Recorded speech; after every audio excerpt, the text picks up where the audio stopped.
اللہ کا ارشاد ہے سورہ احزاب کے اندر، اللہ فرماتا ما کان لمؤمن ولا مؤمنہ اذا قضى اللہ ورسولہ امرا ان یکون لہم الخیرۃ من امرہم۔ اللہ فرماتا ہے کسی مسلمان مرد اور عورت کو یہ اختیار نہیں کہ جب اللہ اور اس کا رسول کوئی فیصلہ کر دیں تو وہ اپنی مرضی کریں۔ پاکستان بلکہ پوری دنیا کے جتنے اسلامی ممالک ہیں ان کے اندر یہ قانون موجود ہے کہ وہاں کا حکمران اپنی مرضی کا کوئی قانون پاس نہیں کر سکتا۔ قانون جو اللہ کی رضا کی مخالفت کرے، نبی پاک کی سنت کی مخالفت کرے، ایسا قانون کسی ملک میں اسلامی ریاست کے اندر پاس نہیں ہو سکتا۔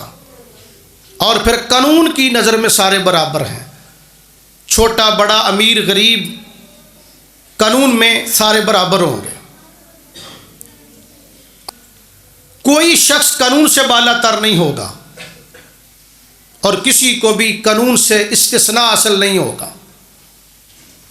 اگر مذکورہ اقدار کے اوپر ساری قوم متفق ہو جائے تو سوچ کی وحدت نصیب ہو سکتی ہے، ساری قوم ایک نظریے پر کھڑی ہو سکتی ہے، اتحاد امت نصیب ہو سکتا ہے، اور پوری امت کے مسائل کا حل اسی چیز میں پوشیدہ ہے کہ امت مسلمہ متحد ہو جائے۔